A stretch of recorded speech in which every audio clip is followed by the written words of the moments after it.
Very good afternoon. Welcome to స్వతంత్ర mid day debate. చాలా రోజుల తర్వాత బీఆర్ఎస్ అధినేత కేసీఆర్ బాహ్య ప్రపంచంలోకి వచ్చారు. పార్లమెంటు ఎన్నికల తర్వాత గులాబీ పార్టీ విస్తృత స్థాయి సమావేశం ఏర్పాటు చేయటం, ఆ సమావేశానికి కేసీఆర్ హాజరు కావటంపై సర్వత్రా ఆసక్తి నెలకొంది. బీఆర్ఎస్ ఈ ఏడాది 25వ వసంతంలోకి ప్రవేశించబోతోంది. ఈ నేపథ్యంలో ఏర్పాటు చేసిన సమావేశం గులాబీ కేడర్లో కొత్త జోష్ నింపుతోందని భావిస్తున్నారు. అసెంబ్లీ ఎన్నికల్లో ఓటమి తర్వాత పలువురు ఎమ్మెల్యేలు, కీలక నేతలు అధికార పార్టీ గూటికి చేరారు. అయినా తగ్గేదేలే అన్నట్లు బీఆర్ఎస్, కాంగ్రెస్ ప్రభుత్వంపై పోరాటం చేస్తోంది. కేసీఆర్ కూడా రీ ఎంట్రీ ఇవ్వడంతో అధికార పార్టీ వైఫల్యాలను ప్రజల్లో ఎండగట్టేందుకు ప్రణాళికలు రూపొందిస్తున్నట్లు తెలుస్తోంది.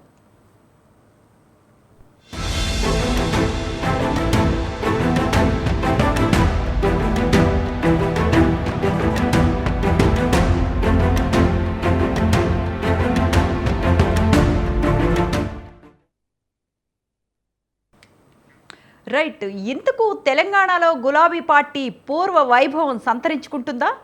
అధికార కాంగ్రెస్ను ఢీకొట్టి బలం నింపుకుంటుందా?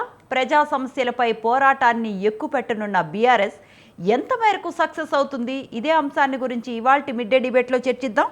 ఇవాల్టి చర్చా కార్యక్రమంలో మనతో పాటు జాయిన్ అవుతున్నారు మన్నెం కోటేశ్వరరావు గారు, political analyst, doctor Mitta Narasaiah Goud గారు, టీపీసీసీ లీడర్, గడ్డం శ్రీనివాస్ యాదవ్ గారు, బీఆర్ఎస్ లీడర్. అందరికీ నమస్కారం అండి. కోటేశ్వరరావు గారు, స్థానిక సంస్థల ఎన్నికల దృష్ట్యా కేసీఆర్ ప్రజల్లోకి రావటం వల్ల స్థానిక స్థాయిలో నాయకత్వం బలపడుతుంది అనుకోవచ్చా? అంటే ప్రజల్లో మళ్ళీ విశ్వాసాన్ని చూరగొంటారు అనుకోవచ్చా?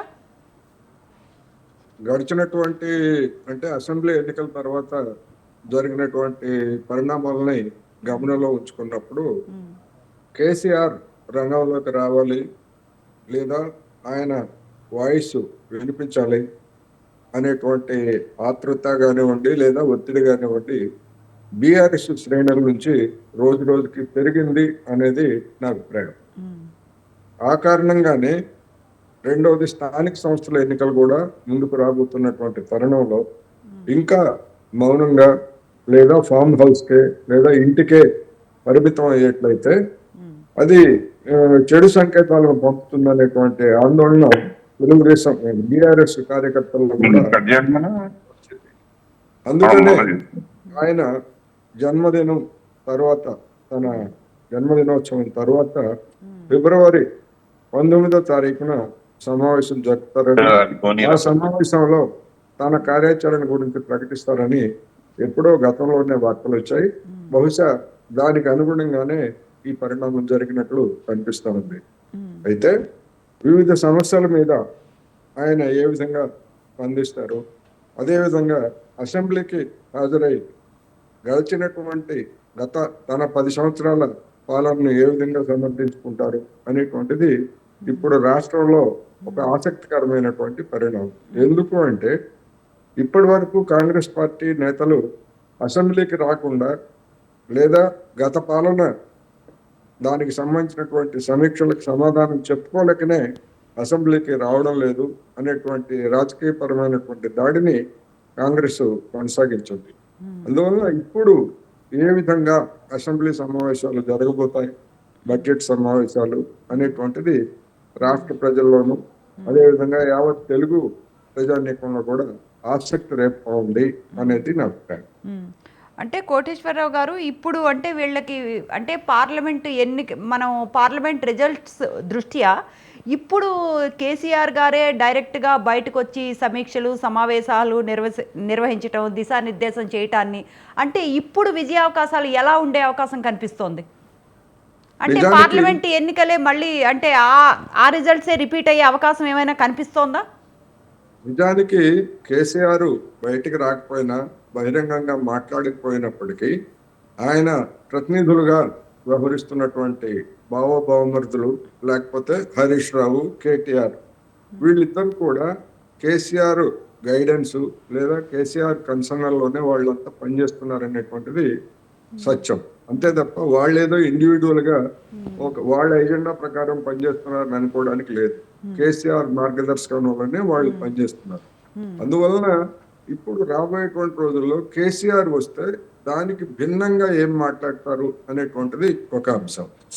రెండవది, పార్లమెంటు ఎన్నికల్లో జరిగినటువంటి ఒక విధంగా చెప్పాలంటే బీఆర్ఎస్ పార్టీ, ఆ పార్టీ ప్రతినిధులు కానీ పార్టీ కానీ అంగీకరించకపోయినా బీజేపీకి కొన్ని చోట్ల మద్దతు ప్రకటించడం ద్వారా, లేదా తనకు బలమైనటువంటి స్థానాలుగా ఉన్నటువంటి చోట్ల కూడా డిపాజిట్లు కూడా పోగొట్టుకున్నటువంటి స్థితిలో ఒక విధమైనటువంటి రాజకీయమైన ఇబ్బందుల్లో పడింది అని చెప్పక తప్పదు. అందువలన ఆ పరిస్థితి నుంచి ఇప్పుడు ఆ ఎన్నికల్లో బీజేపీకి వచ్చినటువంటి ఓట్ల శాతంతో మేము బీఆర్ఎస్ ని వెనక్కి నెట్టేశాము, కాంగ్రెస్ కి మేమే ప్రత్యామ్నాయం అనే పద్ధతుల్లో అప్పటి నుండి ఇప్పటి వరకు బీజేపీ సవాలు విసురుతున్నందున బీఆర్ఎస్ మీద ఇప్పుడు ఒక తీవ్రమైనటువంటి ఒత్తిడి కూడా, రాజకీయ ఒత్తిడి, అటువంటిది ఏమీ లేదు, మేమే నెంబర్ 2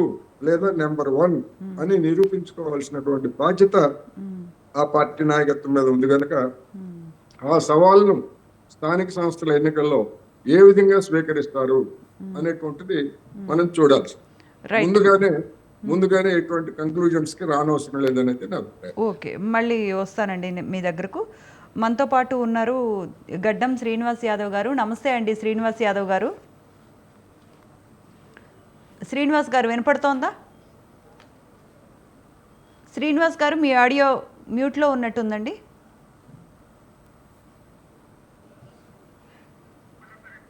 శ్రీనివాస్ గారు మీ ఆడియో మ్యూట్లో ఉన్నట్టుందని. Am I audible to you? Okay Srinivas గారు, ఓకే అండి. శ్రీనివాస్ గారు, మళ్ళీ కేసీఆర్ గారు 7 నెలల తర్వాత ప్రజల్లోకి వస్తున్నారు. మళ్ళీ ప్రజల విశ్వాసాన్ని, నమ్మకాన్ని మళ్ళీ ఎలా కూడబెట్టుకుంటారు? అంటే పార్లమెంటు రిజల్ట్స్ తర్వాత మళ్ళీ ఏ విధంగా ముందుకు వెళ్ళాలని కార్యాచరణను రూపుదిద్దుకుంటున్నారు? అంటే వాళ్ళ వైఫల్యాలనే మీరు ప్రాతిపదికగా ముందుకు వెళ్తారా, లేకపోతే మీరు ఏం చేస్తారు ఏంటి అన్నది, మీ విజయావకాశాలు మెరుగుపరుచుకోవటానికి మీరేం చేస్తారు? ఇప్పుడు నమస్కారం అండి. ఇప్పుడు మీరు పార్లమెంట్ ఎన్నికల తర్వాత ఇప్పుడు ఉన్న వాతావరణాన్ని గమనిస్తే మీకు స్పష్టంగా కనిపించేది ఒకటి. అది ఏంది అనంటే, ఈ యొక్క పరిపాలన, రేవంత్ రెడ్డి గారి పరిపాలన పూర్తి ప్రజా వ్యతిరేక పరిపాలన అని ప్రతి వ్యక్తికి, తెలంగాణలో ఉన్నటువంటి జనాలకందరికీ ఇలా కొట్టొచ్చినట్టు కనపడతా ఉంది. ఈ వాతావరణాన్ని చూడడం ఏంటంటే ఒక ఎత్తు అయితే, మేము కేసీఆర్ గారు తెలంగాణ పోరాడి సాధించిన తర్వాత ఈ తెలంగాణను బంగారు తెలంగాణగా మార్చే దిశగా వారు విప్లవాత్మకమైనటువంటి ఈ సంక్షేమాలను తీసుకొచ్చి ఈ తెలంగాణలో ఏదైతే ప్రజలను ఆకట్టుకున్నారో అలాంటి వాతావరణం ఇప్పుడు లేదు. అంటే మేము తెచ్చిన సంక్షేమాలను కాలరాసిండ్రు, ఇప్పుడు వాళ్ళు చెప్పిన సంక్షేమాలను కూడా కాలరాసిండ్రు. ఇప్పుడు దీనివల్ల ప్రజలు చాలా తిరుగుబాటు మైండ్ సెట్ తో ఇవాళ ప్రజలందరూ ఉన్నారు. ఇలాంటి సందర్భం లోపల కేసీఆర్ గారి యొక్క బ్రహ్మాస్త్రం, కేసీఆర్ గారు రావడం అంటేనే తెలంగాణ బీఆర్ఎస్ పార్టీకి ఒక బ్రహ్మాస్త్రం. అది ఆ బ్రహ్మాస్త్రం ఇవాళ రావాల్సిన అవసరము, వదలవలసిన అవసరము, ఇవాళ ప్రజల గురించి, ప్రజల సంక్షేమం గురించి, ప్రజల యొక్క అభివృద్ధి గురించి, రాష్ట్ర అభివృద్ధి గురించి ఆ బ్రహ్మాస్త్రాన్ని వదిలే సమయం ఆసన్నం అయింది. కాబట్టి ఇక మీకు తెలుసు కదండి శ్రీనివాస్ గారు, ఈ 7 నెలలు మరి అంటే వీళ్ళ పాలన, కాంగ్రెస్ గవర్నమెంట్ పాలన బానే ఉందా, అందుకే రాలేదా, లేకపోతే ప్రజా సమస్యలు ఇప్పుడే గుర్తొచ్చాయా? లేదు మేడం, మీరు ఒక్కటి చూడండి. ఏదైనా కొద్దిగా మనము ఒకరికి అవకాశం, ప్రజలు బీఆర్ఎస్ ను కాదని కాంగ్రెస్ కి ఇచ్చిందండి. కాంగ్రెస్ కి ఇచ్చిన తర్వాత వారి పరిపాలనను కనీసం ఇప్పుడు మేము ఆల్రెడీ పాలన లోపల వచ్చి ఇవాళ లేనటువంటి సందర్భం. అంటే ఎవరికైనా పరిపాలన కనుక మనము చెయ్యాలి అనుకుంటే వారికి సరైన సమయం అవసరం అవుతుంది. మరి ఓన్లీ అధినేతకే అప్లికబుల్లా శ్రీనివాస్ గారు? ఓన్లీ అధినేతకే అప్లికబుల్లా? మరి కేటీఆర్ గారు కానీ, హరీష్ రావు గారు కానీ, కవిత గారు కానీ ప్రశ్నిస్తూనే ఉన్నారు, ప్రజల్లోకి వెళ్తూ ఉన్నారు. అధినేత గారికి మాత్రమే ఇవన్నీ అప్లికబుల్లా సమయం మీరు ఇవ్వాల్సిన ఒకటి అర్థం ఉమ్, చేసుకోండి. నేను ఏమన్నానంటే మా పార్టీలో కేసీఆర్ అనే ఒక పెద్ద నాయకుడు ఒక బ్రహ్మాస్త్రం లాగా ఉపయోగపడతారు. దానికి అంటే మేము అంతకు వారు రాకముందు కేటీఆర్ గారు కానివ్వండి, హరీష్ రావు గారు కానివ్వండి, ఎంతో పోరాటాలు ఈ యొక్క ప్రజా వ్యతిరేక పాలనకు ఆ, దానిపైన పోరాటం చేసి ఇవాళ ప్రజల లోపల ఒక విశ్వాసాన్ని, అంటే అరే బీఆర్ఎస్ పార్టీ ఉంటేనే బాగుంది, కేసీఆర్ గారి పాలన ఉంటేనే బాగుంటుంది అని చెప్పి వారికి అంత మోటివేట్, అంటే వాళ్ళకు నిజం చూపించి వారికి వాస్తవ పరిస్థితులు తెలియజేసి ఈ వాళ్ళను ఒక ప్రిపేర్ చేసింది హరీష్ రావు గారు, కేటీఆర్ గారు.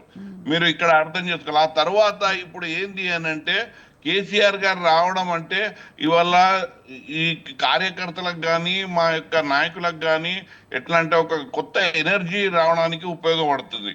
ఇప్పుడు సంవత్సరం దాటిపోయింది, 14 నెలలు వారికి అవకాశం ఇచ్చిండ్రు. ఆ 14 నెలల లోపల వాళ్ళు చేస్తానని చెయ్యకుండా అభివృద్ధి అంతా కుంటుపరిచి ఇవాళ వాళ్ళు ఇచ్చినటువంటి సంక్షేమాలన్నీ, చెప్పినటువంటి సంక్షేమాలు, మేము ఇచ్చిన సంక్షేమాలను అన్నిటినీ వాళ్ళు కాలరాశి ఇవాళ కేవలం ఏంది అని అంటే కాలయాపన చేస్తూ రోజులు గడుపుతూ వారి యొక్క ఢిల్లీ ప్రయాణానికి, వారి యొక్క ఏంది అంటే అధిష్టానానికే సమయం ఇచ్చే సందర్భం ఇవాళ మనం కాంగ్రెస్ లో చూస్తా ఉన్నాం.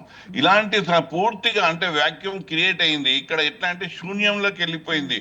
ఇలాంటి సందర్భంలో కేసీఆర్ గారి రాక అనివార్యమైంది కాబట్టి కేసీఆర్ గారు రావడం జరిగింది. ఎందుకంటే రానప్పుడు కూడా కేసీఆర్ గారు మీరు మీరు అనుకుంటుంది ఏంది అని అంటే అసలు యాక్టివ్ గా లేరని. అట్లా కాదండి, వారు తెర వెనుకకుండి అన్ని కార్యకర్తలకు కానీ నాయకులకు కానీ వారి యొక్క దిశానిర్దేశాన్ని అందిస్తూ వారి లోపల ఒక చైతన్యాన్ని అందిస్తున్నది వెనుక ఉండి కేసీఆర్ గారే.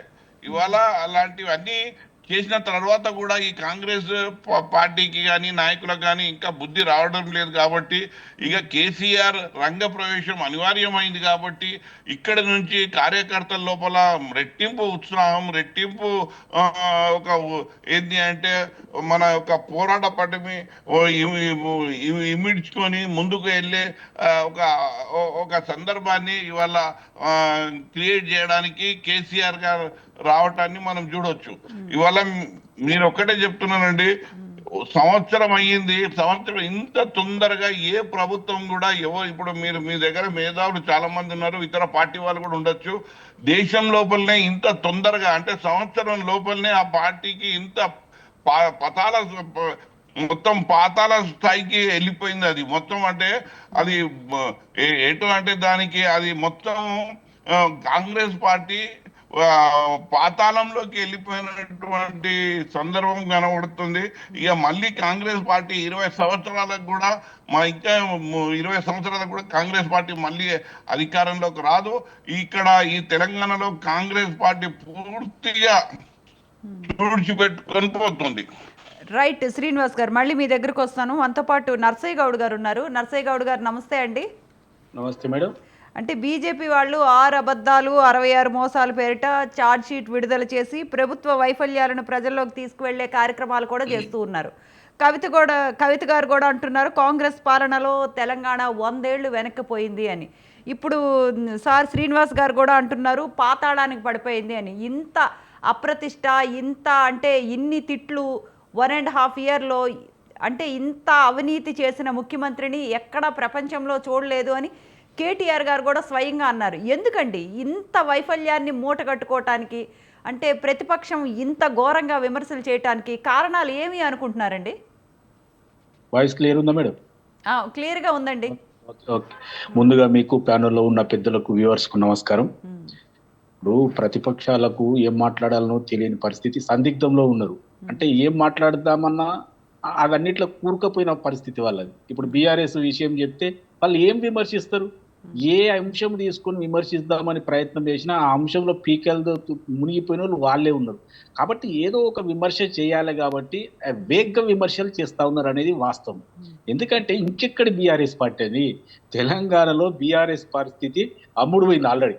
ఎందుకంటే ఎంపీ ఎన్నికలలో వాళ్ళ మెదక్కు సీటు కూడా వాళ్ళు గెలుచుకోలేకపోయిందంటే ఎవరికి మద్దతు చేసిరో మనకు అర్థమైతలేదా? ఈ రోజు ఎమ్మెల్సీ ఎన్నికలలో పోటీ చేయడానికి కూడా దమ్ము లేని పార్టీ వాళ్ళు. మేము సెకండ్ ఉన్నాం, మా దగ్గర బ్రహ్మాస్త్రం ఉంది అంటే బీజేపీని పోటీ చేయిస్తోంది అంటారు. వాస్తవం కదండి. ఇప్పుడు నేను ఏమంటున్నా, అధికారములో ఒక 14 నెలల కింది దాకా 10 సంవత్సరాలు అధికారంలో ఎలుగబెట్టినటువంటి పార్టీ, గల్లీ గల్లీలో సభ్యత్వం ఉన్నటువంటి పార్టీ, అధికారంతో డబ్బులు సంపాదించినటువంటి పార్టీ ఎలక్షన్ లో పోటీ చేసేందుకు దమ్ము లేకుండా పోయిందంటే ఇంకెక్కడి బీఆర్ఎస్ పార్టీ అండి?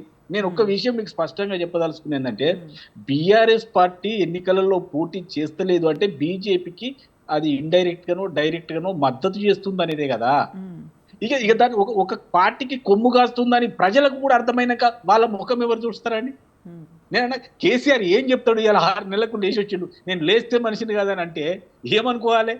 అరే వచ్చిండు, ఆ ఉన్న 3-4 మిగిలితే అందులో మీటింగ్ మాట్లాడతారు, ఏదో ఒకటి చెప్తారు, పోతారు, అంతవరకే. కానీ ప్రభుత్వం 14 నెలలలో 100 ఏళ్ళు వెనకపోయిందంటే ఇక కవిత గారు మాట్లాడితే కవిత గారిని మనం ఏమని విమర్శించగలుగుతాం? ఆ విమర్శించే స్థాయి కూడా దాటిపోయింది ఆమె. ఎందుకంటే అక్కడ కేజ్రీవాల్ ఓడగొట్టింది, ఇక్కడ తానేని ఓడగొట్టింది. ఇక పోతే ఇక ఓడగొట్టేది ఎవరు అంటే అక్కడ పక్కకు కేరళలో కూడా వినిపిస్తుంది అమ్మగారి పేరు. ఏం మాట్లాడతారండి వాళ్ళు? కాంగ్రెస్ ప్రభుత్వం ఏం తప్పు చేసిందని? ఆర్థిక క్రమశిక్షణతోటి ఇచ్చిన హామీలను 1 నెల 2 నెలలు అటు ఇటు అయినా కూడా ప్రజలకు చెప్పుకుంటా మేము అమలు చేస్తా ఉన్నాం, అనవసరమైన ఖర్చులు పెడతలేము. లక్షల కోట్ల రూపాయలు అప్పులు చేసిపోయారు మీరు. రబ్బర్ చెప్పులలో ఉండి కోటాను కోట్లు వెనకేసుకున్నది మీరు. ₹1 లేని వాళ్ళకు 10 గల ఫామ్ హౌస్లు వచ్చింది మీకు. మరి మీ అఫిడవిట్లలో తెలుస్తలేదా? 2001లో మీరు పార్టీ పెట్టినప్పుడు కేసీఆర్ ఆస్తి 80 లక్షలు 40 లక్షలు లేదు. ఇవాళ మరి ఇన్ని వందల కోట్లు ఎందుకు పోయింది? కేసీఆర్ కేటీఆర్ ఎక్కడో ఉన్నారని మనందరికీ తెలుసు కదా. వీళ్ళ ఆస్తులు ఎక్కడ పోయినాయి? ఒక్కొక్కరికి 20 లక్షలు 30 లక్షల గడియారాలు ఎక్కడి నుంచి వచ్చినాయి? ప్రజల సొమ్ము అప్పనంగా దోస్తే తప్ప వీళ్ళు బాగుపడలేదు. కాబట్టి బీఆర్ఎస్ నోరు తెరిచి విమర్శించే దమ్ము లేదు, నైతిక వాల్యూసే లేవు. వాళ్ళు మమ్మల్ని అవకాశం ఎక్కడండి? ఏదో ఒకటి ఉన్నది, పార్టీని నిలబెట్టుకోవాలి కాబట్టి, పార్టీలో మేమంటూ ఉన్నామని చెప్పుకోవాలి కాబట్టి వేగంగా విమర్శలు చేయాలి. ఎవరి మీద చేయాలి? ప్రభుత్వం మీదే చేయాలి. ఏమని ప్రభుత్వం మీద చేస్తారు? ఏడ అవినీతి జరిగింది? ఏడ జరిగిందండి? మీరు ఇట్లా ఎక్కడ వేలు పెడితే అక్కడ ఫోన్ ట్యాపింగ్ మొదలు పెడితే కాళేశ్వరం కక్కుర్తి దాకా మీదే కప్పు కొడతా ఉంది. ఇవాళ అన్ని కమిషన్లు మీ వైపే చూస్తా ఉన్నాయి. అందరూ మీ వైపు వేలెత్తి చూపిస్తా ఉన్నారు. ఏం చెప్పాలో చెప్పలేక అసెంబ్లీకి రాకుండా ఫామ్ హౌస్ లో పడుకున్న మాజీ ముఖ్యమంత్రి ఇయ్యాల వచ్చి ఏం మాట్లాడతారండి? ఎవరినాలే ఆయన ఆరోగ్య రోదన? ఎవరింటారు చెప్పండి? ప్రజలు సుఖంగా సుఖశాంతులతోటి ఆరోగ్యంగా ఉన్నారు. వాళ్ళు కాంగ్రెస్ గవర్నమెంట్ లో సుభిక్షంగా ఉన్నారు. 1 రోజు 2 రోజులు లేట్ అయినా వారికి ఇచ్చిన హామీలను మేము నెరవేర్స్తాం. కేసీఆర్ లెక్క 420 హామీలు ఎవరిచ్చిరండి? నోరు తెరిస్తే ఒక కొత్త హామీ. మొత్తం కాళేశ్వరం నీళ్లతోటి మొత్తం ఇచ్చేస్తా అని చెప్తే కాళేశ్వరం ఉన్న కాడికి బాయ్. తర్వాత బీసీ బంద్ అంటే బీసీలకు పంగనామాలు పెట్టే, ఎస్టీ బంద్ అంటే ఎస్టీలకు పంగనామాలు పెట్టే, ఎస్టీ బంద్ అంటే 10 మందికి ఇచ్చి వదిలేసే. వీళ్ళంటే చెప్పేది ఆకాశ హరిమేలనే, డల్లాస్ అనే, కల్లాస్ అనే. ఎక్కడ పోయింది? ఇక్కడ 60 లక్షలు 70 లక్షల వేల కోట్ల రూపాయలు ఖర్చు పెట్టిన హైదరాబాద్ లోనే. మరి ఎక్కడ పోయినాయి? నేను ఒక్కటే అడుగుతున్నా, కేసీఆర్ గారు ఫస్ట్ వాళ్ళ సమావేశంలో మొట్టమొదటి మాట ఏం చెప్పాలంటే, తెలంగాణ ప్రజలారా నన్ను క్షమించండి, నేను దోసుకొని తిన్నా, నా కుటుంబం దోసుకొని తిన్నది, మాకు ఆకాశ అన్యాయాలు ఉన్నాయి, విదేశాలలో దాచుకున్నాం, మమ్మల్ని క్షమించండి, మాకు ఓట్లు వేయకపోయినా సరే ఆ బీజేపీ వాళ్ళకు మీరు సహకరిస్తున్నాం, మీరు కూడా సహకరించండి అని చెప్తే కొంచెం క్షమిస్తారు. ఏం మాట్లాడతారండి అనవసరమైన మాటలు? బీజేపీ అన్న ఒక నిమిషం, బీజేపీ ఇప్పుడు మేడం ఒక నిమిషం అన్న, ఒక నిమిషం బీజేపీ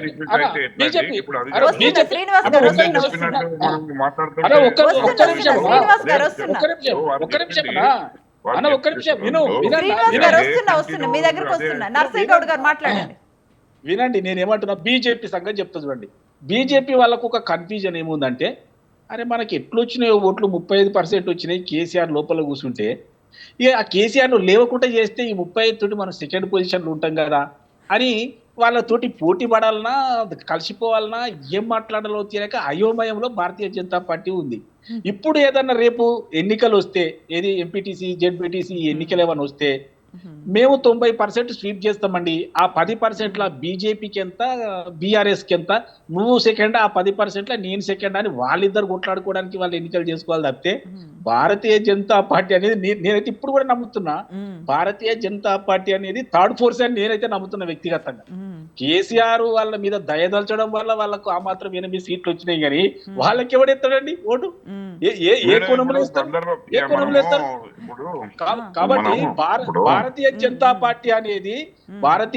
పార్టీ అనేది పారాసైట్, బిఆర్ఎస్ మీద బతికినటువంటి పార్టీ మొన్నటి ఎన్నికలలో.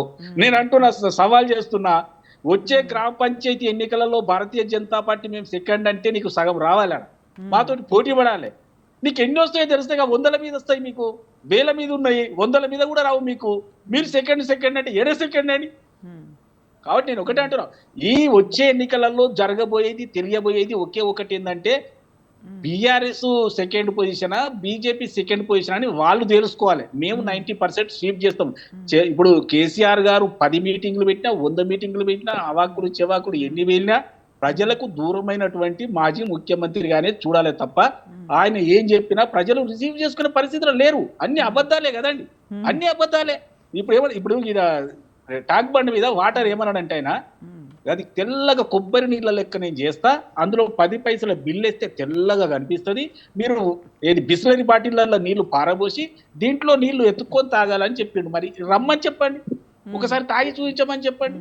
ఇన్ని అబద్ధాలు చెప్పాడు ప్రజలకు. ఇన్ని అబద్ధాలు చెప్పి ఏం చెప్తారండి? ఏమని చెప్తారు? ఇప్పుడు 420 దొంగ 420 కదండి మేడం. నేను ఏమంటున్నా, కేసీఆర్ ఒక నిమిషం, KCR party madam, KCR party madam, KCR ఒక నిమిషం, కేసీఆర్ పార్టీ అనవసరమైన అబద్ధాలకు భేషజాలకు పోతుంది. మీదేదో 420 అని. నేను అన్న డబుల్ కాదు, త్రిబుల్ కాదు, చెబుల్ 420 హామీలు ఇచ్చినటువంటి కేసీఆర్ పార్టీ ఒక్కటి కూడా నెరవేరలేదు. రైతులను, వీళ్ళు చెప్పే రైతులను నిండబుచ్చిరు. రైతులకు 2017లో నేను యూరియా ఫ్రీ ఇస్తానని చెప్పినటువంటి వ్యక్తి ఏంది, మొత్తం 26 లక్షల మెట్రిక్ టన్నుల యూరియా, పొటాషియం ఫ్రీగా ఇస్తా, నేను దేవుడు నన్ను పంపించిండు, నేను మీ కొరకే పుట్టినా, నేను కారణ జన్ముని అని చెప్పినటువంటి కేసీఆర్ ఒక్క బస్తన్న రైతుకు ఫ్రీగా ఇచ్చిండా అని నేను అడుగుతున్నా. ₹1,00,000 రుణమాఫీ చేస్తానని 25,000 వేసి, సంవత్సరం అయినాక మళ్ళా 1,00,000 అయితే, మళ్ళీ 25,000 వేసి, మళ్ళా 1,00,000 అయితే, ఆ అసలు అక్కడనే ఉంది. వాళ్ళని మొత్తం తోలు తీసిరు. కాబట్టి నేను అంటున్నా, అనవసరమైన భేషజాలకు పోకుండా ఒక్కసారి క్షమాపణ కోరుకోండి, తెలంగాణ ప్రజలకు క్షమాపణ చెప్పండి మీరు ఫస్ట్, ఆ తర్వాత మీటింగ్ చేసుకోండి అని నేను చెప్తా ఉన్నా. రైట్, మళ్ళీ మీ దగ్గరకు వస్తానండి. కోటేశ్వరరావు గారు చెప్పండి. మెయిన్ ఒక టాపిక్ అంతా వీళ్ళు బీజేపీతో దోస్తీ పెట్టుకున్నారు అన్న విషయం మీద ఫోకస్ ఎక్కువ చేస్తున్నారు కోటేశ్వరరావు గారు. అంటే ఎలక్షన్ అధికారంలో ఉండేటప్పుడు, కోటేశ్వరరావు గారు అధికారంలో ఉండేటప్పుడు కేసీఆర్ గారు మోడీ గారి మీద తీవ్రమైన విమర్శలు చేశారు. అలాంటి కేసీఆర్ గారు ఇప్పుడు బీజేపీతో డైరెక్ట్ గా కావచ్చు, ఇండైరెక్ట్ గా కావచ్చు, ఇంత దోస్తీకి కారణం ఏమై ఉండవచ్చండి?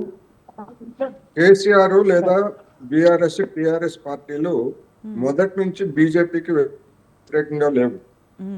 బీజేపీకి మొదట్లో కేంద్ర ప్రభుత్వానికి అన్ని విధాలుగాను సహకరించారనేటువంటిది అందరికీ తెలిసినటువంటి వాస్తవం. అయితే అధికారం దిగిపోబోయే ముందు చివరి రోజుల్లో బీజేపీ తోటి విభేదించిన మాట కూడా వాస్తవం. ఆ విభేదించినటువంటి వాళ్ళు అదే విధంగా ఉండకుండా తర్వాత జరిగినటువంటి పార్లమెంట్ ఎన్నికల్లో బీఆర్ఎస్ తన ఓటింగ్ ని బీజేపీకి షిఫ్ట్ చేయించింది, కొన్ని చోట్ల కావాలనే చేయించింది అనేటువంటి దానికి ఆకస్మికంగా బీజేపీకి వచ్చినటువంటి ఓటింగ్ శాతాలు ఒక నిదర్శనంగా ఉన్నాయి. అందుకనే కాంగ్రెస్ మీద ఉన్నటువంటి వ్యతిరేకత, కాంగ్రెస్ మీద అనే దానికంటే రేవంత్ రెడ్డి గారి మీద ఉన్నటువంటి వ్యతిరేకత, రేవంత్ రెడ్డి గారికి ఒక పాఠం చెప్పాలి అనేటువంటి దాంతో తన ఓటింగ్ ని బీజేపీకి వేయించింది అనేటువంటిది ఒక అభిప్రాయం. ఎందుకు అంటే, మనం హుజూరాబాద్ ఎన్నికల్లో మొట్టమొదటిసారి ఈటెల రాజేందర్ గారు నిలబడినప్పుడు బీఆర్ఎస్ కి గుణపాఠం చెప్పేందుకు కాంగ్రెస్ పార్టీ తన ఓటింగ్ శాతం మొత్తాన్ని ఆ రోజు ఈటెల రాజేందర్ గారికి మళ్లించింది అనేటువంటిది కూడా అందరికీ తెలిసినటువంటి వాస్తవం.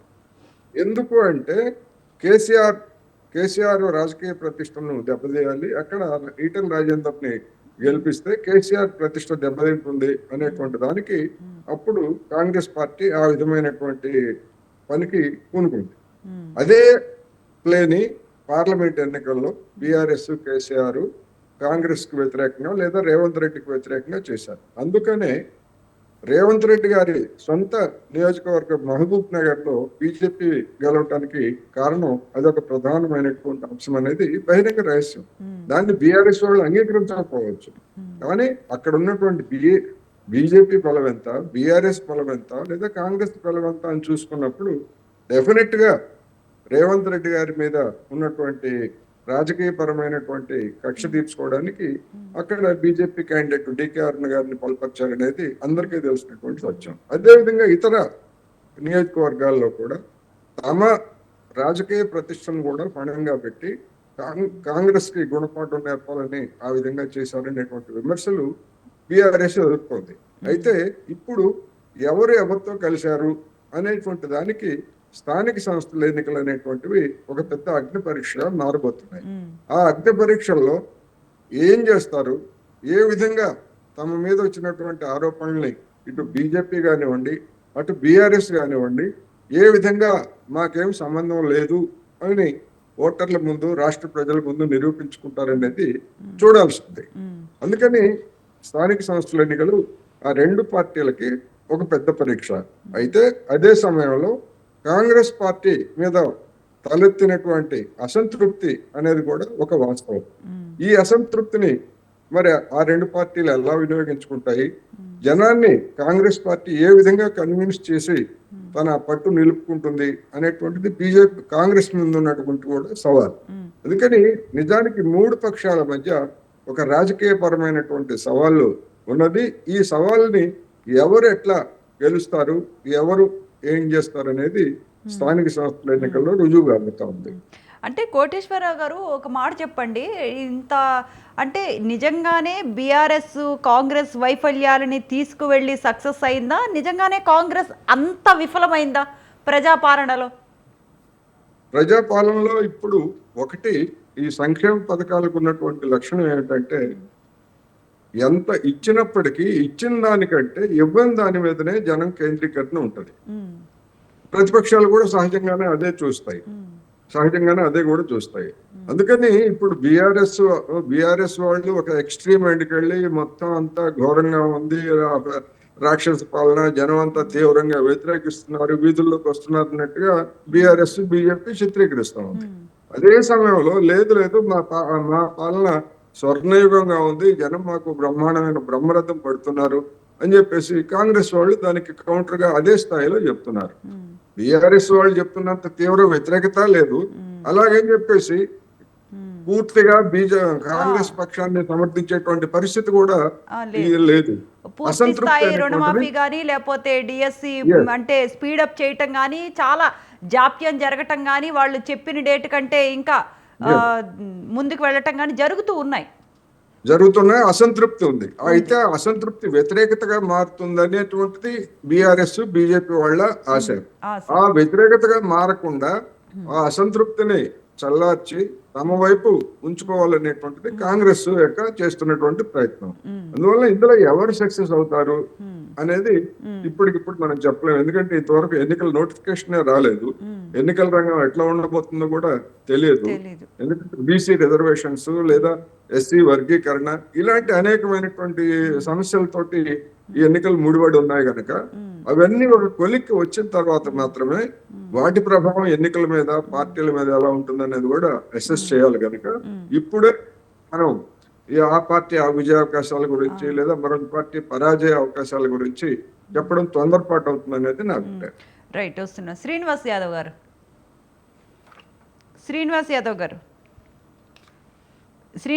గారు వినపడుతోందా? శ్రీనివాస్ యాదవ్ గారు మీ ఆడియో మ్యూట్లో ఉందండి. శ్రీనివాస్ యాదవ్ గారు మీ ఆడియో మ్యూట్లో ఉందండి. హలో, ఇప్పుడండి? ఓకే అండి.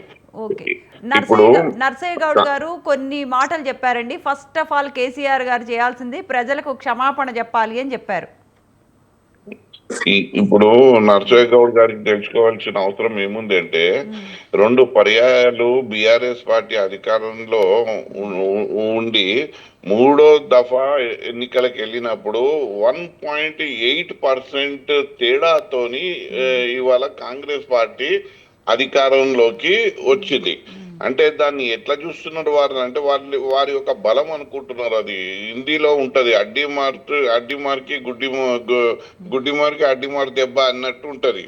ఏదో అది ఏంటి అంటే 10 రౌతులలో ఒక రౌతు తలిగినట్టు వారికి ఏదో ఒక అవకాశము ప్రజలు ఇచ్చిండ్రు. ఇవాళ అధికారంలో వాళ్ళు ఉన్న తర్వాత ఇప్పుడు వెనకకు పోయి కేసీఆర్ గారు ఏం చెప్పిండ్రు అవినీతి గురించి ఇప్పుడు ఎవరు మాట్లాడతారండి? వీళ్ళు మాట్లాడే నైతిక అర్హత ఉందా? ఓటుకు నోటు కేసుల లోపల ఇవాళ ఉన్న ముఖ్యమంత్రి బహిరంగంగా టీవీల ముందు పట్టుబడ్డది ఇవాళ జనాలు మర్చిపోయినరా? ఇప్పుడు ఆ విషయాలకు మనం పోతే చాలా పెద్ద చర్చ అవుతుందండి. ఇవాళ అంటే శ్రీనివాస్ యాదవ్ గారు ఏది ఏమైనా కొన్ని విషయాల్లో కేసీఆర్ గారు అంటే ఇప్పుడు కాళేశ్వరం అవినీతిపై బీఆర్ఎస్ మీద వస్తున్న ఆరోపణలపై కానీ లేకపోతే కుటుంబ పాలనపై కానీ లేకపోతే ఇప్పుడు ఇన్నాళ్ళు కేసీఆర్ వెనుకున్నారు ముందు హరీష్ రావు గారు కానీ లేకపోతే కేటీఆర్ గారి మధ్య ఉన్న విభేదాలు కొన్ని విషయాల్లో స్పష్టత ఇస్తే బాగుంటుంది అని కూడా ప్రజల నుంచి వస్తున్న మాటలండి. మేడం, మీరు ఒక్కటి గమనించండి. ఇవాళ ప్రజలు అసంతృప్తితో ఉన్నారని చెప్పి ఇప్పుడు మన విశ్లేషకారులు చెప్పిండ్రు. దానికి రాజకీయంగా హయార్కీ గురించి వారికి అవసరం లేదు. దీనికి నాయకత్వం ఎవరు వహిస్తున్నారు అన్నది జనాలకు అంతా తెలుసు. కేసీఆర్ఏ నంబర్ 1, కేసీఆర్ఏ టీము, కేసీఆర్ఏ వర్గం, కేసీఆర్ఏ నాయకత్వం వహిస్తారు బీఆర్ఎస్ పార్టీకి. అయితే హరీష్ రావు గారు కానివ్వండి, కేటీఆర్ గారు కానివ్వండి, కవిత గారు కానివ్వండి, వీళ్ళందరూ ఏంది అంటే పార్టీని బలోపేతం చేయడానికి వారి వారి వారి వారి వారి శ్రమ మేరకు శక్తి మేరకు పనిచేస్తూ ఉన్నారు, పార్టీని బలోపేతం చేస్తున్నారు. అంతిమంగా కేసీఆర్ గారిని బీఆర్ఎస్ పార్టీ నాయకునిగా ఇవాళ కార్యకర్తలు చూస్తున్నారు, నాయకులు చూస్తున్నారు, ప్రజలు కూడా చూస్తున్నారు. దాంట్లో ఎటువంటి విభేదం లేదు. ఇవాళ మనం ఇప్పుడు మీ చర్చ అంతా ఏంది అని అంటే 14 ఏళ్ల లోపల ఇప్పుడు మనం ఒకసారి ప్రోగ్రెస్ కార్డ్ అని మనం చూస్తే ఆ ప్రోగ్రెస్ కార్డులో 35 మార్కులు వచ్చి పాస్ అయినటువంటి కాంగ్రెస్ పార్టీ ఇవాళ గుండు సున్నకు చేరుకుంటుంది. ఇవాళ ఎందుకు అనంటే దీనికి నిర్ధారణ ఏంది అనంటే ఇవాళ మనం ప్రతి దగ్గర ప్రజల యొక్క తిరుగుబాటు చూస్తున్నాము, వారి యొక్క వ్యతిరేకత చూస్తున్నాము. వారికి రావాల్సినటువంటి ఇష్టం అని చెప్పినటువంటి 6 గ్యారంటీలు కానివ్వండి, 420 హామీలు కానివ్వండి, అవన్నీ కాలరాసిండ్రు. వీటి మీద కాంగ్రెస్ ప్రభుత్వము ముఖ్యమంత్రి గారు ఎటువంటి ఆలోచన చేయటం లేదు. అసంతృప్తితో ఉన్న ప్రజలు అధికారంలో అసంతృప్తి ఉంటే మరి ఇక వారి వైపు వారి చూపు ఎక్కడుంటుందండి? ప్రతిపక్షాల మీదనే రేపు ఎన్నికలైతే ఓటు వేయడానికి వాళ్ళు సిద్ధమైనట్టే. ఇవాళ అసంతృప్తితోని ఇవాళ ఇంకా 2 నెలలు ఉన్నది. ఇంకా 2 నెలల తర్వాత ఇంకా స్థానిక ఎన్నికలు రావచ్చు, నోటిఫికేషన్ రాగానే. అప్పటికి ఇవాళ ఈ 2 నెలల్లో ఏ సంక్షేమాలు ఇప్పుడు వారు ప్రారంభించి అందుబాటులోకి తీసుకొచ్చే సందర్భం ఏమున్నదని ఇప్పుడు ఏమీ లేదు. అట్లాంటిది అంటే ఇప్పుడు వారు గాలికి వదిలేసిన పరిస్థితి, ప్రజలను గాలికి వదిలేసిండ్రు, వారి సంక్షేమాలను గాలికి వదిలేసిండ్రు.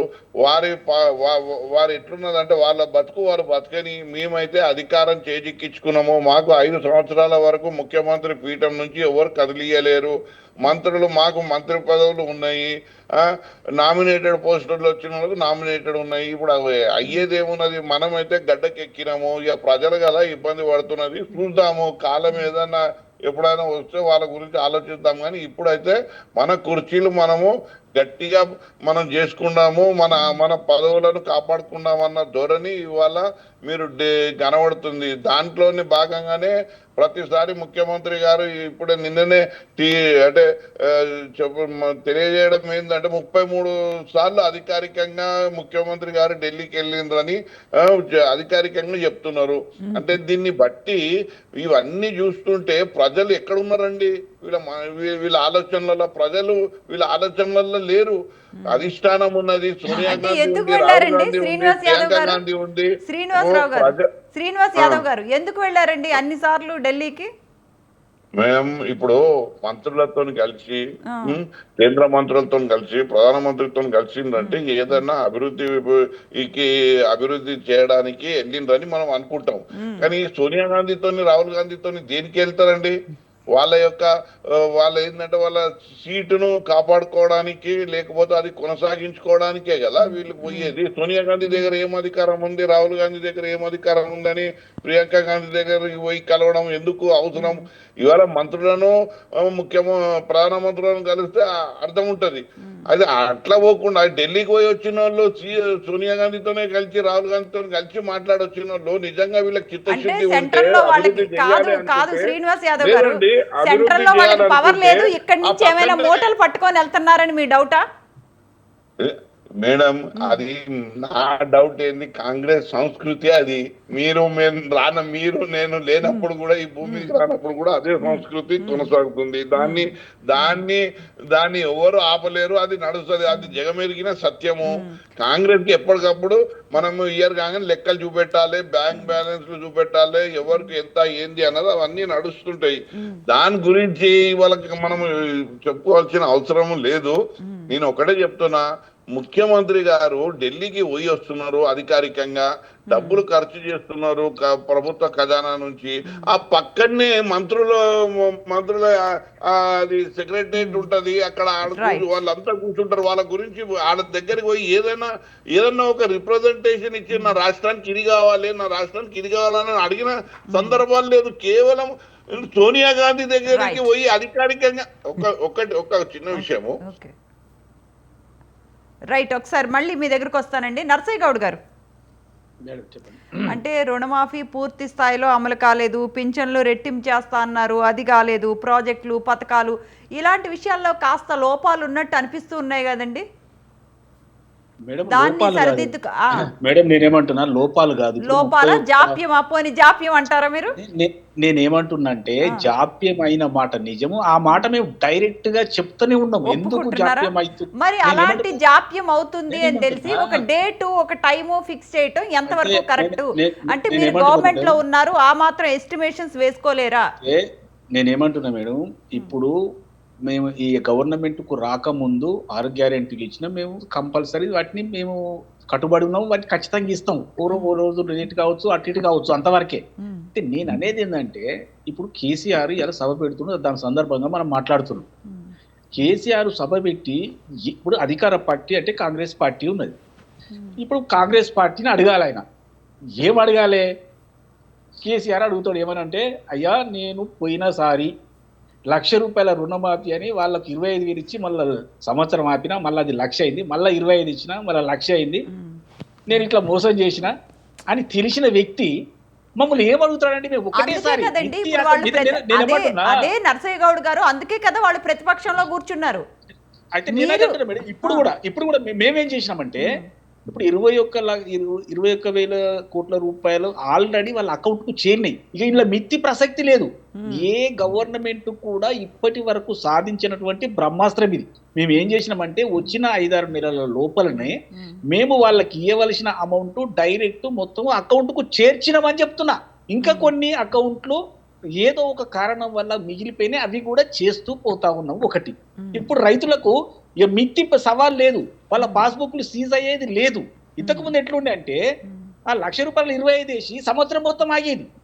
వాడు అక్కడ నాకు డబ్బులు కడితే ఆ లోన్ ఇస్తారని మిగతా వాళ్ళు బ్యాంకు వాళ్ళు చెప్పేవాళ్ళు, బయట లోన్ పుట్టేది కాదు. అట్లా వాళ్ళను సర్వనాశనం మాట చేయలే, ఏకదమ్ ఇస్తామన్న కాడికి ఇచ్చేసిన ఇంకా కొన్ని అకౌంట్ల మీద వాళ్ళకు కూడా ఇస్తాం. ఒకటి. రెండో విషయం, మేము అమ్మలక్కలకు వాళ్ళకి ఏం చేసినామంటే, మేము బస్ ఫ్రీ చేస్తాము మహిళలకు అని చెప్పినాం. బస్ ఫ్రీ చేసినాం, వాళ్ళ బస్సు రైడ్ ఎంజాయ్ చేస్తూ ఉన్నారు, వాళ్ళ వ్యాపారాలు చేసుకుంటా ఉన్నారు, వాళ్ళ ఇంట్లో కొంత అమౌంట్ మిగులుతా ఉంది. 200 యూనిట్లు ఫ్రీ అన్నాము, అది కూడా మేము ఇచ్చినాం, వాళ్ళకు చేరుతా ఉంది. తర్వాత ఇంకా మేము చేయవలసింది ఏంటి అంటే, 2,500 ఇచ్చే కార్యక్రమం మేము చేయాలి. ఖచ్చితంగా ఈ మధ్యన అది కూడా జరుగుతుందని ప్రకటించడం జరిగింది. అంటే కొంత లేట్ అయిన మాట వాస్తవం, కానీ ఖచ్చితంగా చేస్తా ఉన్నాం. నేను అనేది ఏంటంటే, వ్యతిరేకత కానీ ఎప్పుడు వస్తుంది అని అంటే, మేము మొత్తం ఏది 420, 420 హామీలు ఒక్కటి కూడా చేయకపోతే, కేసీఆర్ లెక్క ఏం చేయకపోతే ఖచ్చితంగా వస్తుంది. కానీ మేము చేస్తున్నాం కదా, మేము బరాబర్ చేస్తున్నాం కదా. ఇప్పుడు ఆరోగ్యశ్రీ అన్నాం, అది 10 లక్షల వరకు మేము పెంచినాం. ఆల్రెడీ హాస్పిటల్లో పోతా ఉన్నారు, ఆపరేషన్లు చేయించుకుంటా ఉన్నారు. ఒకటి మిగిలింది 2500 మహిళలకు ఇచ్చేది మిగిలింది, మేము ఖచ్చితంగా ఇస్తాం. అది కూడా తొందరలో, అతి తొందరలో అది కూడా ప్రజలకు చేరుతుంది. రెండో ఇంకో కీలకమైన విషయం ఏంటంటే 10 సంవత్సరాలలో కేసీఆర్ ఉద్యోగాలు ఇవ్వలేదు, ప్లస్ రేషన్ కార్డులు ఇవ్వలేదు. మేము ఉద్యోగాలు ఇస్తా ఉన్నాం, అది మేము ప్రకటించడం, ఏది క్యాలెండర్ ప్రకటించడం, దాని ప్రకారం అది నడుస్తా ఉంది. కేసీఆర్ ఇయ్యనటువంటి మేము రేషన్ కార్డులు కూడా మేము ఇస్తా ఉన్నాం. తర్వాత ఇందిరమ్మ ఇండ్లు మేము శాంక్షన్ చేసినాం. మొత్తం 14 నెలలు అంటే చాలా చిన్న టైం కదా మేడం. ఒక టర్మ్ అయిపోయింది, నువ్వు ఎందుకు ఇయ్యలేదంటే తప్పకుండా మనం అడగొచ్చు. 14 నెలలలో ఒక 3 నెలలు ఎన్నికలకే పోయింది. అంటే ఒక 10-11 నెలల్లో మేము చేసినటువంటి ముఖ్యమైన పనులు మేము చెప్తా ఉన్నాం. అన్ని రకాలుగా ప్రజలకు అందుబాటులో మేము ఉన్నాం. ప్రజలకు అందుబాటులో ఉండడమే కాకుండా వారు ఎప్పుడైనా వచ్చి ఎవరినైనా కలిసే అవకాశం ఇచ్చినాం. పోయినసారి ఏం జరిగిందండి, గద్దర్ లాంటి వాళ్ళు పోతే బయట ఆ సలాకుల ముందర కూర్చోబెట్టింది ఎండల. ఇలా మంత్రులు పోతే కూడా కలవనటువంటి పరిస్థితి, ఇలా ఎమ్మెల్యేలు పోతే కూడా ముఖం చూపించలేనటువంటి పరిస్థితి అప్పుడు ఉంది. ఇప్పుడు కాదు, ఓపెన్ గా అసంతృప్తి ఉంటే వాళ్ళు మాట్లాడుతున్నారు, పిలిచి మాట్లాడుతున్నారు, వాళ్ళు సెట్ చేస్తా ఉన్నారు, అన్ని కరెక్ట్ గా నడుస్తున్నాయి. ఇది ప్రజాపాలన అంటే ఇది. ఈయన ఎక్కడో కూర్చొని ఓ సంవత్సరం పాటు ఫామ్ హౌస్ లో కూర్చొని ఏదో ఒకటి ఆలోచించుకొని వచ్చి, నాకు ఒక డౌట్ ఉంది ఏంటంటే, బహుశా కేసీఆర్ ఈ సభ పెట్టడానికి 2 కారణాలు ఉంటాయండి. ఒకటి ఏంటంటే నిజంగా మా ఎమ్మెల్యేలు, మా క్యాడర్ నన్ను మర్చిపోతుందేమో అని భయంతో ఒకసారి ముఖం చూపిద్దామని రావచ్చు. రెండోది ఏంటంటే, అరే నేను ఉన్నారా భయ్, నేను ఎక్కడ పోలేదు, నేను ఉన్నా అని నిరూపించుకోవడానికి కూడా రావచ్చు. అంతే తప్ప ఈయనతోటి ప్రజలకు ఏది ఏం లేదు అనేది వాస్తవం. ఇప్పుడు ఇద్దరు తిరుగుతున్నారండి, కేటీఆర్ తిరుగుతున్నాడు, హరీష్ రావు గారు తిరుగుతున్నారు. వాళ్ళు మాట్లాడే మాట, ఆ కవిత కూడా అక్కడక్కడ తిరుగుతుంది. వాళ్ళు మాట్లాడే మాటలు చూస్తే మనకు అర్థమైతే లేదా, వాళ్ళు ఏం మాట్లాడుతున్నారు. మొన్న ఇది కులగణన మీద మాట్లాడుతున్నారు. కులగణన మీద మాట్లాడేటప్పుడు ఫస్ట్ నీ వివరాలు ఇవ్వాలి కదా, నువ్వే వివరాలు ఇవ్వవు. మళ్ళీ ఇంకోటి, అది ఆ తప్పుల తడక అంటున్నారు. అది తప్పుల తడక కాదు నాయన, 3.1% పాల్గొనలేదన్నావు. మళ్ళీ కూడా బేచజాలకు పోకుండా 3.1% ఫ్యామిలీస్ కు మళ్ళీ అవకాశం ఇచ్చిన 29వ తారీఖు దాకా. కనీసం ఇప్పుడైనా మీరు రండి. నేనేమంటున్నా, బేషజాలకు పోతలేము, మేమేదో అధికారంలో ఉన్నామని కొబ్బుండెక్కి కూర్చుంటలేము. ప్రజలకు అవసరమైంది ఎవరు చెప్పినా తీసుకుంటా ఉన్నాము. దాని ప్రకారం మళ్ళీ వీళ్ళకి అవకాశం ఇచ్చినాం, 3 రకాలుగా అవకాశం ఇచ్చినాం. మరి నరసింహగౌడ్ గారు ప్రజల్లోకి తీసుకువెళ్ళటంలో మీరు ఫెయిల్ అవుతున్నారా మేడం? వీళ్ళు ఇది ఫిక్టీషియస్ విమర్శలు మాత్రమే, విమర్శల కొరకు విమర్శలు చేస్తా ఉన్నాయి ప్రతిపక్షాలు. వాస్తవంగా ప్రజలలోకి పోతే వీళ్ళు ఎప్పుడే పడతారు. ఫస్ట్ ఏమిటికి వచ్చిరు మీరు, ఎంతగానం తిన్నారు మీరు, కేటీఆర్ ఎంత తిన్నాడు, కేసీఆర్ ఎంత తిన్నాడు, హరీష్ రావు ఎంత తిన్నాడు, కవిత ఎంత తిన్నది, సంతోష్ రావు ఎంత తినని ఎంబడి పడతారని వాళ్ళు సపోర్ట్ చేస్తలేరు. ఎవరండి ప్రజలు ఏమిటికి ఎంబడి పడతారు? మా మీద మాకు ఈ అవకాశం కావాలి, మాకు ఈ రేషన్ కార్డుకు మేము పెట్టినాం, ఇంకా మాకు రాలేదనో లేకపోతే మమ్మల్ని అడగడానికి వస్తారు. వీళ్ళు ఎంత రెచ్చగొట్టినా ఎవరు రెచ్చిపోయే అవకాశం లేదు. ఇంకొక విషయం చెప్తా చూడండి, వీళ్ళ రాజకీయ వ్యభిచారం ఎట్లా ఉందంటే, కేసీఆర్ గారు ఆయన అధికారంలో ఉన్నప్పుడు ప్రెస్ మీట్ లో ఆయన చెప్పింది ఏంటంటే, మూసీ నదిలో రివర్ బెడ్ లో 28,000 అక్రమ కట్టడాలు ఉన్నాయి, వీటిని ఎట్టి పరిస్థితిలో తొలగించవలసిందే. అదేవిధంగా విలేకరులను కూడా విలేకరులు వాస్తవే కదా అని చెప్పి కేటీఆర్ ఆదేశాలు ఇచ్చి బుల్డోజర్ తీసుకుపోయి కొట్టేసేయని చెప్పి, అదే పని మేము చేద్దామని మొదలు పెడితే బీజేపీ బీఆర్ఎస్ ఒక్కటై, ఒక ఆయన పోయి దాంట్లో పడుకుంటాడు, ఒక ఆయన పోయి మందిని చేస్తారు, మీరు ఎప్పుడు వచ్చేటప్పుడు అడ్డం అనుకున్నాని చెప్తారు. అంటే నేను ఏమంటున్నానంటే, ఫిక్టీషియస్ విమర్శలు చేస్తూ అభివృద్ధిని కుంటిపడే రకంగా చేస్తూ ఏదో ఒక మన రేవంత్ రెడ్డి గారి మీద ఏదో అసంతృప్తి ఉందని క్రియేట్ చేయడానికి ప్రయత్నం చేసి వాళ్ళు ఫెయిల్ అయింది. నేను ఒక్కటే చెప్తున్నా, 14 నెలలలో 3 నెలలు ఎలక్షన్లో పోతే మిగతాది 16-17 గంటలు పనిచేస్తున్నటువంటి ముఖ్యమంత్రి మన అదృష్టం కొద్ది దొరికింది. కేసీఆర్ ఎప్పుడు చేసిండండి? ఎప్పుడు కనీసం ఆయన కట్టిన దానికి కూడా రాకపోతుండే కదా. మరి ఇలాంటి ముఖ్యమంత్రి మాజీ ముఖ్యమంత్రి ఈ ముఖ్యమంత్రి మీద ఏమని విమర్శలు చేస్తారు? కనీసం బడ్జెట్ చర్చకు రాడు కదా. కనీసం జనము వర్షాలలో వాళ్ళ పంటలు కోల్పోతున్నాయంటే చూస్తేందుకు రాడు కదా. మరి దేనికండి మీరు ప్రతిపక్ష హోదా దేనికని నేను చెప్తున్నా. మీరు ఏం విమర్శలు చేస్తారు మా మీద, ఏం చేయగలుగుతారు మీరు అంటున్నా ప్రజలకు. నేను అందుకే ఇవన్నీ ఎందుకండి అనవసరమైన ముచ్చట్లు. ఫస్ట్ ఆ జ్యోతి వెలిగిస్తారు కదా, వెలిగించిన తర్వాత ప్రజలకు ఒక క్షమాపణ చెప్పుకుంటే అయిపోతుంది. అమ్మ నేను తప్పులు చేసిన, ఈసారి క్షమించేసేయండి అని చెప్పేసి అయిపోతుంది లొల్లి. నేను అదే క్లియర్ గా చెప్తున్నా. అది Right. కాకుండా మామూలుగా అవాకులు చెవాకులు మీద అలా ఎవరు ప్రజలు చెప్తారండి? సరే కోటేశ్వరరావు గారు, చెప్పండి. ఉద్యమ పార్టీగా వచ్చింది, ఉద్యమ పార్టీకి ఊపిరి తెచ్చారు అన్న కేసీఆర్ అన్న నినాదంతో బయటకు వచ్చిన ఉద్యమ పార్టీగా ఆవిర్భవించిన బీఆర్ఎస్ ఏదైతే టీఆర్ఎస్ ఉందో బీఆర్ఎస్గా ఆవిర్భవించింది. అలాంటి బీఆర్ఎస్ అంటే వీళ్ళ వైఫల్యాలనే పట్టుకొని బయటికి వెళ్తే బాగుంటుందంటారా? ప్రజా సమస్యలపై పోరాటం చేసి మళ్ళీ మేము ఉద్యమ పార్టీ అని ప్రజల ఆ, సమస్యలపై పోరాటం చేస్తే ముందుకు వెళితే బాగుంటుంది అనుకుంటున్నారా? ఎందుకంటే ఎంతసేపు వీళ్ళ వైఫల్యాలనే పట్టుకొని మేము ముందుకు వెళదాము అన్నది ఎంతవరకు కరెక్ట్ అండి? బీఆర్ఎస్ పార్టీ ఇంకేమాత్రం ఉద్యమ పార్టీగా చెప్పుకోవడానికి లేదు. అధికారానికి రావడంతోనే అది అధికార పార్టీగా మారిపోయింది. ఎట్లాగైతే 1947లో ఆగస్టు 15 తర్వాత కాంగ్రెస్ అధికారానికి వచ్చి అధికార పార్టీగా మారిందో, ఇప్పుడు బీఆర్ఎస్ కూడా అధికారానికి వచ్చిన తర్వాత అది అధికార పార్టీగా మారింది. అందువలన ఇంకా ఉద్యమ పార్టీ అని చెప్పేసి వాళ్ళు కనుక చెప్పుకున్నట్లయితే అది జనాన్ని అంతగా కిక్ ఇచ్చేటువంటి అంశం కాదు. కరెక్ట్. అయితే రెండు తెలుగు రాష్ట్రాల్లోనూ లేదా దేశంలో వివిధ ప్రాంతాల్లో జరుగుతున్నటువంటి పరిణామాలను చూసినప్పుడు అధికారంలో ఉన్నటువంటి వైఫల్యాలే ప్రతిపక్షాలకి అస్త్రాలుగా మారుతున్నాయి, మళ్ళా అధికారాన్ని కొన్ని సందర్భాల్లో అధికారాన్ని కట్టబెడుతున్నాయి అనేటువంటి ఒక ధోరణి మనకి కనిపిస్తా ఉంది. అందుకనే బీఆర్ఎస్ పార్టీ ప్రభుత్వం యొక్క వైఫల్యాల గురించి ప్రధానంగా చేస్తా ఉందనేది నా అభిప్రాయం. ఎందుకంటే 10 ఏళ్ళు అధికారంలో ఉన్నటువంటి బీఆర్ఎస్ పార్టీ అన్ని వర్గాల కార్మికులు, అంగన్వాడీల దగ్గర నుంచి ఆర్టీసీ కార్మికుల వరకు అందరినీ కూడా ఏడిపించి చంపింది. అదేవిధంగా 10 ఏళ్ళు అధికారంలో ఉన్నప్పటికీ 1 కోటి మందికి పైగా ఉన్నటువంటి అసంఘటిత రంగ కార్మికులకి ఒక్క పైసా కూడా కనీస వేతనాలని సవరించినటువంటి పాపాన పోలేదు.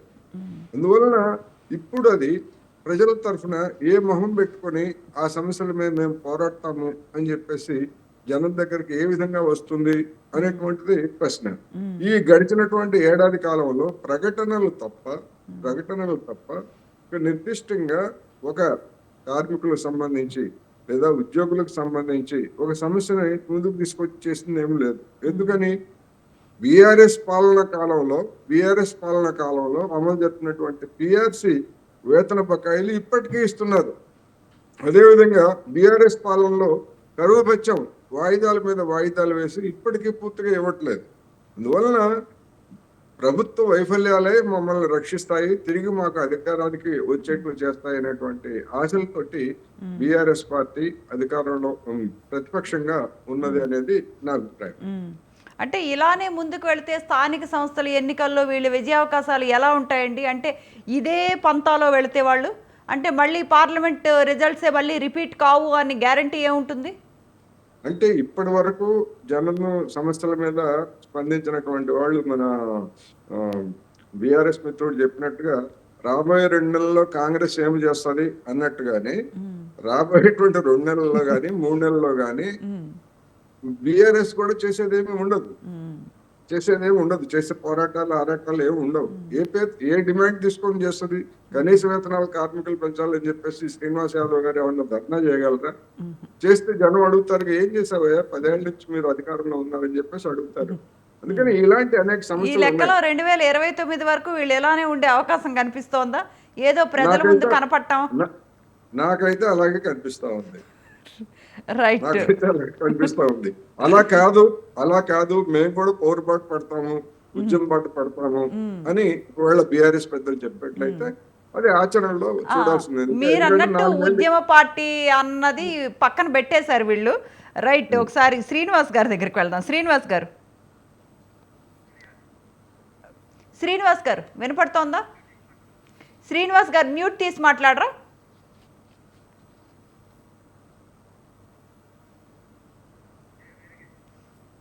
రైట్. శ్రీనివాస్ గారు వినపడుతోందా? రైట్. నరసయ్య గారు. ఓకే శ్రీనివాస్ గారు. హలో వినబడుతుందండి? వినపడుతోంది శ్రీనివాస్ గారు. ఇప్పుడు అంటే కాంగ్రెస్ వాళ్ళు వాళ్ళ పరిధిలో వాళ్ళు ఎంతవరకు చేయాలో అంతవరకు చేస్తున్నారు. మీ వైఫల్యాల మూలంగానే మీరు ఇప్పుడు ప్రతిపక్షంలో కూర్చున్నారు. అంటే ప్రతిపక్షం కాస్త బాధ్యతాయుతంగా వ్యవహరించాల్సింది పోయి, అంటే డెఫినెట్గా ప్రజా సమస్యలపైన, ప్రజల అంటే సంక్షేమం మీద, పథకాల మీద, వాళ్ళ వైఫల్యాల మీద 100% ప్రశ్నించాలి. ప్రతిపక్షం ఉన్నదే అందుకు, అది కాదు అని అన్ను. కానీ వాళ్ళు చేసే ప్రతి అంశాన్ని అంటే భూతద్దంలో పెట్టి చూడటం అంటే ఎంతవరకు కరెక్ట్ అండి? బాధ్యతాయుతంగా ఉండాల్సిన ప్రతిపక్షం ఇలా ప్రతిదానికి అడ్డం పడితే మరి డెవలప్మెంట్ ఎలా అండి? ఎప్పటికి డెవలప్ అవుతుంది మన స్టేట్? శ్రీనివాస్ గారు వినపడుతోందా? ఇప్పుడు ఇది చాలా ఏంది అని అంటే వినపడుతుంది. నా వాయిస్ వినపడుతుందా అండి? వినపడుతుందా? వినపడుతుందా అండి? వినపడుతోందండి. ఇప్పుడు వీరి మాటలు చాలా హాస్యాస్పదమైందంటే వాళ్ళు అభివృద్ధి చేస్తా అంటే మేము ఎక్కడ అడ్డుకున్నదండి? మేము అడుగుతున్నదల్లా మీరు ఇచ్చిన 6 గ్యారెంటీలు ఎందుకు అమలు చేయడం లేదు? ప్రజలు ఒక పక్క ఏంటి అంటే సంక్షేమాలు రాక వారు ఆర్థికంగా చితికిపోతున్న సందర్భంలో మీరు రైతు బంధు వెయ్యరు, రైతు భరోసా వెయ్యరు, మీరు బోనస్ ఇవ్వరు, మీరు స్కూటీలు ఇవ్వరు, తులం బంగారం ఇయ్యరు, 2500 ఇయ్యరు, మీరు జాబులు ఇయ్యరు, మహిళలకు కావాల్సినటువంటి కేసీఆర్ గారు ఉన్నటువంటి సందర్భంలో ఎన్ని సంక్షేమాలు అయితే మహిళలకు ఇచ్చిండ్రో ఆ సంక్షేమాలన్నిటినీ మీరు తుడిచిపెట్టి వాళ్ళను మొత్తం ఎట్లా అని అంటే అనాథులుగా చేస్తా ఉన్నారు. దాని మీదనే ప్రతి జిల్లాకి వెళ్ళి మా కేటీఆర్ గారు ప్రజల యొక్క పిలుపు మేరకు ఆ జిల్లాకి వెళ్ళి వారి యొక్క బాధలను వాళ్ళని ఓదార్చే ప్రయత్నం చేస్తున్నారు. ఏంటి అంటే ఈ ప్రభుత్వాన్ని మీరు ఓటేసి తెచ్చుకున్న ప్రభుత్వం ఈ రకంగా పనిచేస్తుంది అని వారిని అడగడం కాదు, మేము తప్పు చేసినాము వీరికి ఓటేసి అని చెప్పి బహిరంగంగా ప్రతి సమావేశంలో ఇవాళ ప్రజలు గొంతెత్తి మాట్లాడుతూ ఉన్నారు, గొంతెత్తి ఇవాళ ముఖ్యమంత్రి గారిని విమర్శిస్తా ఉన్నారు. ఇదంతా మనము పత్రికల్లో టీవీలో చూస్తా ఉన్నాం. ఇది కాకుండా మేము ఉద్యమ పార్టీ ఎక్కడ ఉందండి? ఇదంతా ఫక్తు రాజకీయ పార్టీ అని మా నాయకుడు కేసీఆర్ గారు ఆ రోజే చెప్పిండు. ఎప్పుడైతే అధికారం చేపట్టినామో మేము రాజకీయంగానే మేము వ్యూహాత్మకంగానే ప్రతి దగ్గర మేము ముందుకు వెళ్తా ఉంటాము. ఇక ఉద్యమ పార్టీకి ఇప్పుడు అది కాదండి. ఇప్పుడు తెలంగాణ వచ్చినాక ఇంకా ఏం ఉద్యమాలు చేయమంటారు? ఇంకా తెలంగాణ రాష్ట్రం పోరాడి తెచ్చిండు కేసీఆర్ గారు, వచ్చింది. ఇప్పుడు కావచ్చింది బంగారు తెలంగాణకు రాజకీయ వ్యూహాత్మకంగా రాజకీయంతోనే మేము ఈ బంగారు తెలంగాణ దిశగా మేము అడుగులేస్తాం. దీన్ని ఒక్కటేంటి అని అంటే ఇవాళ ఇప్పటికైనా వారు బుద్ధి తెచ్చుకొని ఇవాళ వారు ఇచ్చినటువంటి వాగ్దానాల పైన దృష్టి పెట్టి 6 గ్యారెంటీలు అమలు చేసే క్రమంలో ఆలోచన చేయమని చెప్తా ఉన్నాను. అదే విధంగా 420 గ్యారెంటీలు ఇచ్చిన దానిపైన అమలు చేయమని చెప్తా ఉన్నాను. మీరు మంచి చేస్తే ప్రజలు హర్షిస్తారు. ప్రజలన్నీ గమనిస్తూనే ఉన్నారండి ఎవరిని ప్రతిపక్షంలో. ఇప్పుడు వీళ్ళు ఇలా మీకులానే వీళ్ళు కూడా హామీలు విస్మరిస్తే మీరు కూడా మీ పరిస్థితి వీళ్ళకి కూడా డెఫినెట్ గా వస్తుందండి. నర్సయ్య గౌడ్ గారు కంక్లూడ్ చేద్దామండి. మేడం నేను ఏమంటున్నా, ఇప్పుడు బీఆర్ఎస్ పార్టీకి అస్తిత్వ పరిస్థితి అంటే ప్రమాదం వచ్చింది మేడం. వాళ్ళు అర్థం చేసుకోవాల్సిన విషయం ఏంటంటే అసలు వాళ్ళది జాతీయ పార్టీ, వాళ్ళది ప్రాంతీయ పార్టీ, అసలు ఏందో వాళ్ళు తెలుసుకోవాలి ఫస్ట్. ఏమనంటే ఇప్పుడు అక్కడ రాజకీయ పార్టీ అంటండి, అది కాదండి. నాకు అసంబద్ధంగా మాట్లాడతారు కాంగ్రెస్ పార్టీ నాయకులు. మీరు మీకు అక్కడ ప్రశ్న ఏంటి, సందర్భం ఏంటి? మీరు అసంబద్ధంగా ఏవో విషయాలు మాట్లాడతారు. ప్రజలు ఎందుకు కోసపడుతున్నారు? ప్రజలకు ఎందుకు బహిరంగంగా దాని గురించి మీరు ఏం చెప్తున్నారు?